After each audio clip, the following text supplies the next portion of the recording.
Every kid grew up with Disney. Mickey Mouse. Cinderella. The Magic Castle. The fairy godmother waving her wand and making everything perfect. You grew up trusting this company. You gave it your childhood.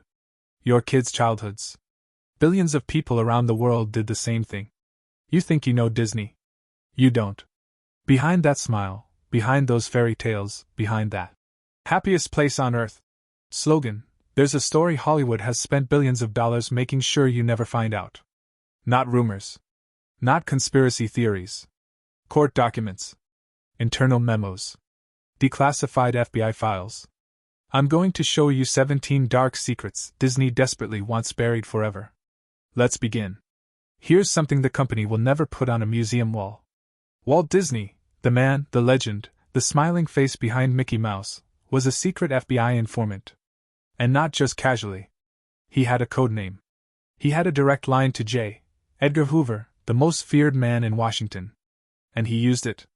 Starting in the 1940s, Walt handed over names of his own animators, people who worked for him, trusted him, ate lunch with him, to the FBI.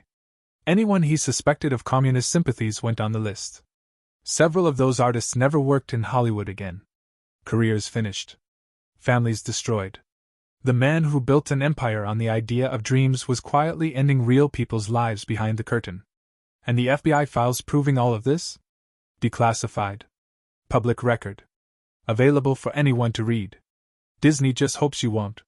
Walt Disney loved to talk about his studio as a family. In 1941, that family broke apart, and Walt's reaction showed exactly what he really thought of the people who built his empire. That year, animators went on strike. The reason was simple. They were being paid almost nothing while Disney's profits soared. Some of the most talented artists in American history were working brutal hours for wages that barely covered rent. Walt's response? He called them communist agitators. Publicly. He reported several of them to the FBI, yes, the same FBI from Fact 1. Some were fired on the spot.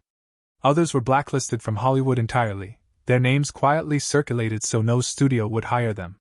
The studio that made Cinderella, the story of a girl abused by the people who were supposed to protect her, treated its own workers exactly like the evil stepmother. The irony writes itself. You've heard that slogan your entire life. The happiest place on earth.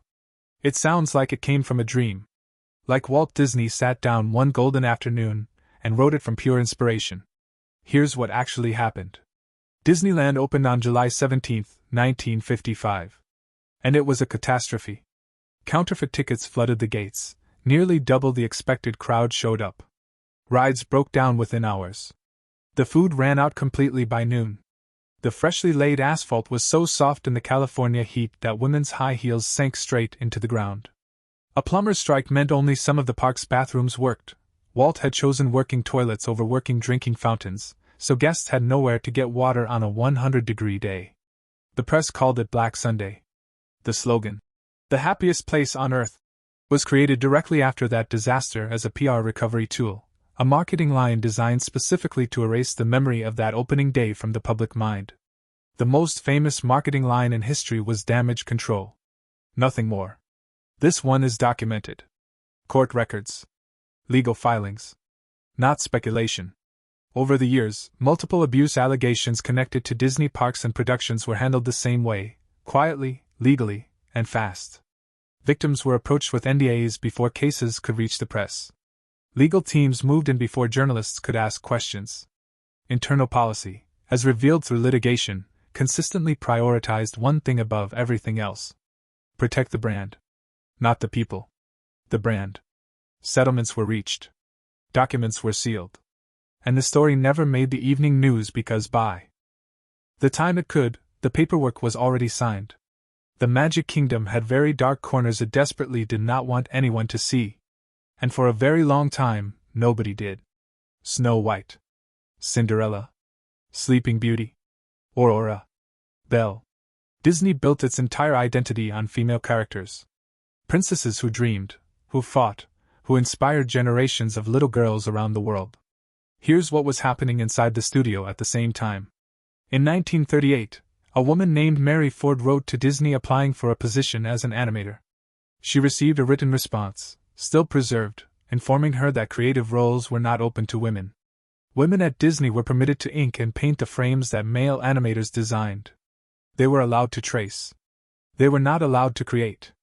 Internal memos from the era show this was not an oversight. It was deliberate policy, coming from the top. The studio that gave the world princesses didn't believe women deserved a seat at the table where those princesses were born. That letter exists. It has been published. Disney has never formally addressed it. Here is something the Disney legal team works very hard to keep complicated. People have died inside Disney parks. Not rarely. The number of documented deaths and serious incidents across Disney properties over the decades is significant, and the company's strategy for handling each one follows a consistent pattern. Settle fast. Seal the records. Control the narrative.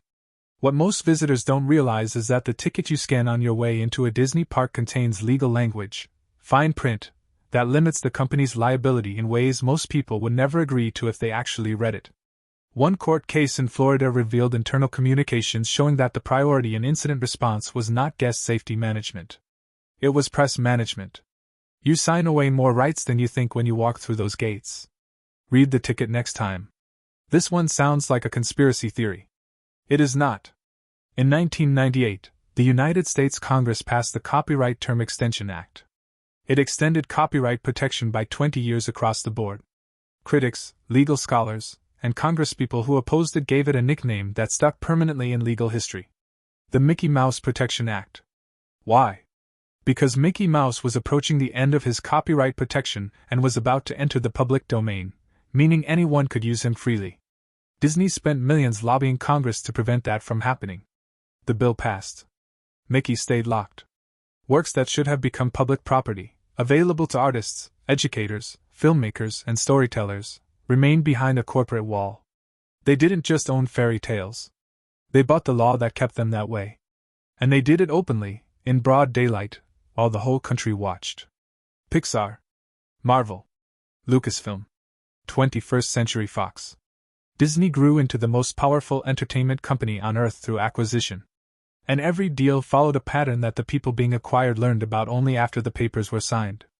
The original creators, the people whose vision built these universes, were systematically pushed out. George Lucas sold Lucasfilm to Disney in 2012 for $4 billion. He came with detailed story treatments for the sequel trilogy.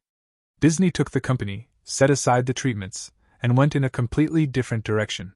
Lucas later described the experience in an interview with Charlie Rose using words so raw that the clip circulated for years. He said he felt like he had sold his children. The most creative entertainment company in the world built its empire by absorbing other people's creativity, and then showing those people the door. Disney Plus launched in 2019. And when it did, several classic Disney films came with something new attached to them. A content warning, acknowledging that the film contains outdated cultural depictions. Dumbo, Peter Pan, The Jungle Book, Fantasia. Others. Specific scenes: The Crow. Characters in Dumbo named after a racial slur, the Native American portrayal in Peter Pan, King Louie in The Jungle Book, are not accidents of a less enlightened era. Film historians and animators who worked at the studio during those periods have confirmed that the choices were deliberate, discussed, and approved at the highest levels. Disney added a disclaimer. Disney has never issued a formal apology. A disclaimer is not accountability. It is the legal minimum, a way of saying we acknowledge this exists without accepting responsibility for having done it. They added a label. They never said sorry. In 2018, researchers from Occidental College and the Economic Roundtable conducted a survey of Disneyland employees in Anaheim, California. The results were stunning. Nearly 1 in 10 Disneyland workers reported experiencing homelessness in the previous 2 years. More than 70% said they did not earn enough money to cover basic expenses every month. Hundreds described skipping meals to pay rent. Some described sleeping in their cars between shifts at the park. That same year, the Walt Disney Company reported a net income of $12.6 billion. The people in the costumes. The people running the rides. The people making the magic. They could not afford a roof over their heads while the company they worked for reported profits that would make most governments envious. The people creating the magic couldn't afford to live inside it. Walt Disney died on December 15, 1966. The rumor that his body, or specifically his head, was cryogenically frozen has circulated ever since. Disney's family and the company have called it false. But here is the detail that keeps the story alive decades later. The first known human cryonic preservation took place on January 12, 1967, less than a month after Walt's death. The timing is close enough to raise questions. More interesting than the rumor itself is how Disney has chosen to respond to it over the years. Not with clear, firm, documented denials. With vague dismissals. Strategic silence. Changing statements from different family members across different decades. A definitive denial would take 10 seconds and one press release. They have never given one. Make of that what you will. The Mickey Mouse Club launched careers. Britney Spears. Justin Timberlake. Christina Aguilera. Ryan Gosling. In interviews spanning decades, several former Disney child stars have described the same experience using remarkably similar language. Intense pressure. Constant monitoring. A system of handlers and image managers that controlled nearly every aspect of their public and private lives from childhood. Britney Spears, in her memoir and in legal testimony during her conservatorship case, described what her years under Disney-era management felt like. The picture she painted was not of a nurturing creative family. Disney built these children into global brands. When those children struggled, publicly, visibly, desperately, the company that had profited from them for years was nowhere to be found. They built careers on children. And when those children needed protection, they looked the other way. This is not an exaggeration. The Disney Look, the company's official employee appearance and conduct guidelines, is a documented rulebook that runs to dozens of pages. It covers everything from acceptable hair length to nail polish color to the precise way employees are required to interact with guests. Smiling is mandatory. Breaking character, showing frustration, exhaustion, sadness, or any negative emotion, is a disciplinary offense. Former Disney employees have described the psychological weight of this policy in interviews and in a 2023 documentary. Working 8-hour shifts in a heavy costume in Florida summer heat, while being legally required to project happiness regardless of how you feel, takes a measurable toll. Several describe anxiety, emotional numbness, and difficulty expressing genuine feelings even off the clock after years of mandatory positivity. Behind every perfect smile was a person who was not allowed to be human. In the early 2000s, Disney made a decision. Traditional 2D animation, the art form that created Snow White, Bambi, The Lion King, and The Little Mermaid, was over. The studio moved to CGI exclusively. What is less known is the internal reasoning behind that decision. It was not simply that CGI was more popular. It was that hand-drawn animation was expensive, slow, and, crucially, dependent on a specialized workforce of artists who had leverage. CGI pipelines were faster to scale, easier to outsource, and gave the studio more control over costs and timelines. Hundreds of animators with decades of combined experience were laid off. Artists who had given their careers to the studio were walked out. The art form that built the Disney empire was discarded like a used sketchbook when it stopped being convenient. If you have ever been to the Magic Kingdom in Florida and wondered how cast members seem to appear and disappear like actual magic, here is the answer. Beneath the entire park runs a network of tunnels called the Utilidor system. It is essentially an underground city, with corridors, break rooms, cafeterias, costume storage, and transport routes stretching beneath every inch of the park above. The reason it was built was not magic. It was a mistake Walt Disney made at Disneyland in California that he refused to repeat. At the original park, a cowboy character walked through Tomorrowland because there was no backstage route. Walt considered it immersion breaking. So Disney World was built on top of what is essentially the world's most elaborate backstage. The magic you see exists because of an invisible machine running directly underneath your feet. This one sounds impossible. It was completely real. When Walt Disney was planning Disney World in Florida in the 1960s, he negotiated one of the most extraordinary deals in American corporate history. The state of Florida granted Disney a special governmental district, the Reedy Creek Improvement District, that gave the company powers normally reserved for elected governments. Disney could build its own roads, write its own building codes, run its own fire department, issue its own bonds, and crucially, it answered to almost no outside regulatory authority. For 50 years, within the borders of its Florida properties, Disney was not a company operating inside a government. It was the government. That arrangement ended in 2022 after a political clash with Florida's state government, but for half a century, the most powerful entertainment brand on Earth was also, legally speaking, its own state. The Disney Vault. If you grew up in the 80s or 90s, you remember it.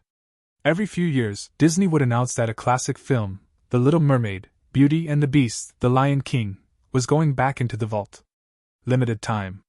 Get it now or wait a decade. It felt like loss. It felt urgent. It made millions of parents rush to stores. That was exactly the point. The Disney Vault was not a distribution strategy. It was a psychological operation. Artificial scarcity engineered to trigger an emotional response, the fear of losing something precious, and convert that fear directly into sales. The same families bought the same movies on VHS, then DVD, then Blu-ray, then digital, each time believing this was their last chance. They didn't just sell you a movie. They sold you the fear of losing it. And it worked every single time. Because somehow, for nearly 100 years, this company did the impossible. It made the entire world love it, while doing everything we just talked about. The FBI informing. The worker blacklists. The silence victims. The bought laws. The employees sleeping in cars. All of it. Right out in the open. And the magic kept working anyway. That is not fairy dust. That is the most sophisticated public relations operation in the history of human entertainment. Now you know what's behind the curtain. What you do with that, that's up to you. If this changed how you see the mouse, you know what to do. Hit like. Subscribe. Because next time, it gets darker.